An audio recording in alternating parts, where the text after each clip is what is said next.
Hi friends, welcome to Sri Sainatha kitchen. காலையில் வடித்த சாதம் அதிகமாக இருந்தால் நைட்டு குழந்தைங்க அதை சாதமாக சாப்பிடுனா சாப்பிட மாட்டாங்க. அந்த மாதிரி மீந்து போன சாதத்தை வச்சு ஒரு சாஃப்டான லேயர் சப்பாத்தி தாங்க செய்ய போகிறோம். 1 கிண்ணம் சாதம் இருக்குங்க. இதை மிக்ஸி ஜாரில் சேர்த்துக்கிறேன்.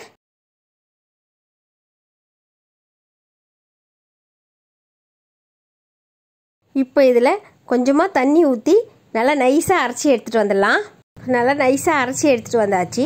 இப்போ இதை ஒரு கிண்ணத்தில் மாற்றிக்கலாம்.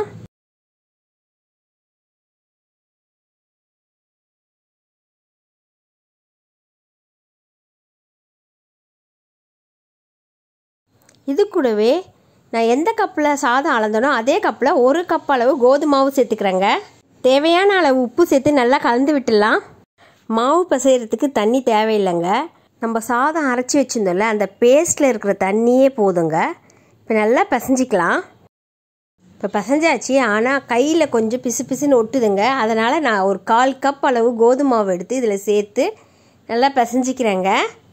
மாவு நல்லா பிசைஞ்சாச்சு. இப்போ இதில் 2 டீஸ்பூன் எண்ணெய் ஊற்றி அப்படி மேலே தடவி விட்டுட்டு மூடி போட்டு ஒரு 1/4 மணி நேரம் ஊற வச்சிடலாங்க.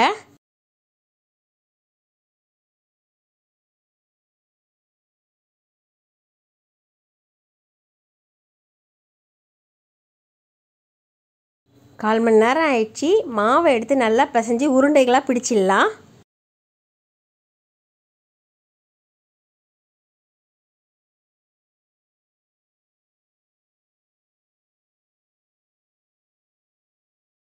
இதே மாதிரி எல்லா மாவையும் நான் உருண்டைகளாக பிடிச்சி எடுத்துகிட்டு வந்துட்டேங்க. இப்போ பூரி திரட்டுற மனையை வச்சு ஒரு உருண்டை எடுத்து நல்லா மெலிசாக திரட்டிக்கலாங்க.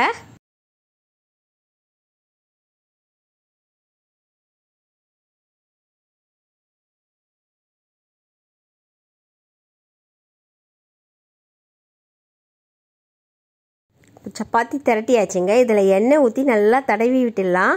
பாருங்கள், இந்த மாதிரி மடித்து விட்டுடலாம்.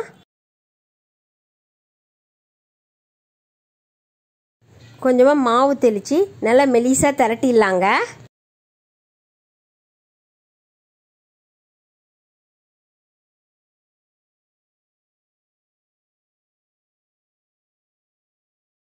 பாருங்கள், இந்த அளவுக்கு நல்லா மெலிசாக திரட்டிடலாம். இதே மாதிரி எல்லா உருண்டைகளையும் நான் மடித்து எடுத்துகிட்டு வந்துட்டேங்க. ஸ்டவ் மேலே தோசைக்கல்லை வச்சு தோசைக்கல் சூடானதோ நம்ம திரட்டி வச்சுருக்க சப்பாத்தியே சேர்த்துக்கலாம்.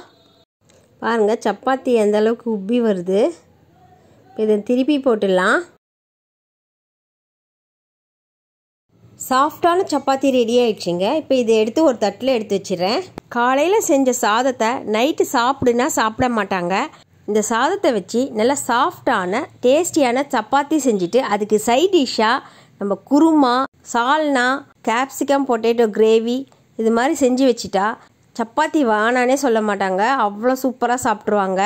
மீந்து போன சாதத்தை வச்சு செஞ்ச இந்த சப்பாத்தியை நீங்களும் வீட்டில் ட்ரை பண்ணி பார்த்துட்டு எப்படி இருக்குன்னு கமெண்ட் செக்ஷனில் சொல்லுங்கள். நம்ம சேனலை சப்ஸ்கிரைப் பண்ணாதவங்க சப்ஸ்கிரைப் பண்ணிவிடுங்க.